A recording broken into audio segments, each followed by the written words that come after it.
There was scandal at the BBC this week. Don't worry, the kids are safe. This was the BBC's recently appointed head of sport, Alex Kay-Jelski, who came under fire for claiming that sporting legends Sharron Davies and Martina Navratilova are not experts on the subject of trans athletes. Here's Alex here, pride flags and pronouns in his bio to show that he's one of the good people. He/him. Oh, thanks for that, Alex. Very useful for anyone who thought that this might be a woman. I mean, I suppose he does have the same haircut as Dr. Shola Moss Shogba Mimu. Anyway, the unearthing of Alex's comments led to accusations of misogyny, and they're also wrong. I mean, Sharron Davies has written a book on the subject of trans women in sport, so actually is an expert. She wrote on Twitter, "I've written to Tim Davie, he's the head of the BBC, for an explanation of the obvious misogyny, suggesting that Martina and I, with over a combined 100 years in elite women's sport, aren't experts in women's sport."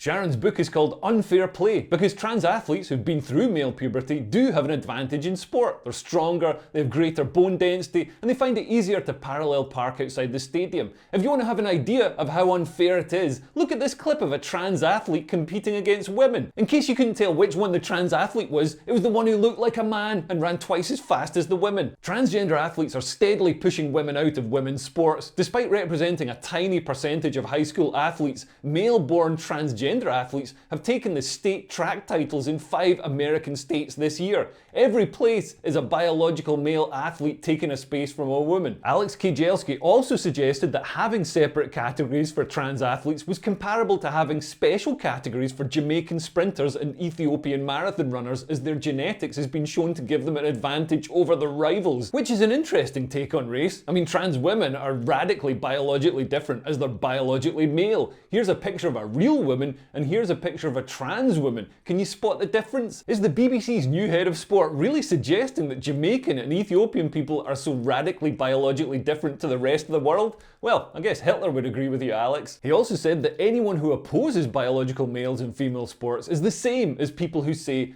"Don't let gay men teach your children or they'll get AIDS," or "Don't let black men in the same shops as you or they'll rape your women."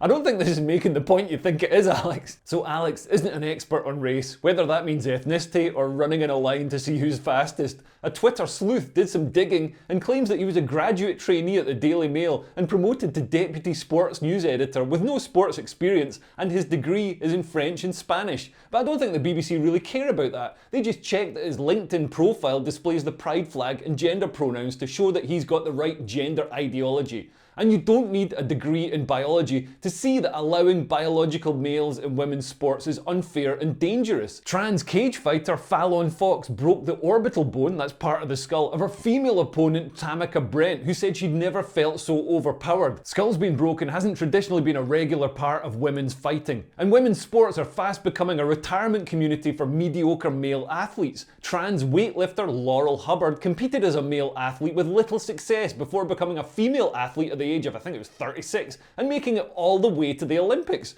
I'm not sure where Laurel Hubbard had her gender reassignment surgery done, but apparently she's got a 135 kilogram snatch. Martina Navratilova tweeted saying she'd looked Alex Kay-Jelski up and was surprised to discover she'd been blocked by him. Imagine being the BBC's head of sports and blocking Martina Navratilova, one of the greatest all-time sports champions. But the BBC have misogyny at their core. A third of all criminal convictions of women in the UK are for non-payment of the TV licence. That's right, the TV licence. In Britain, you have to buy a licence just to own a television. And this licence fee funds the state propaganda broadcaster, the BBC. It's madness. Imagine having a microwave licence that just went to fund Captain Birdseye fish fingers, even if you don't like fish fingers. And being funded by the licence fee explains why the BBC can appoint people like Alex Kay-Jelski at a time when trans in sport is a controversial issue that alienates many women, and male access to female sports is being rolled back in some places. The transgender swimmer Leah Thomas just lost a legal battle to compete in the Paris Olympics.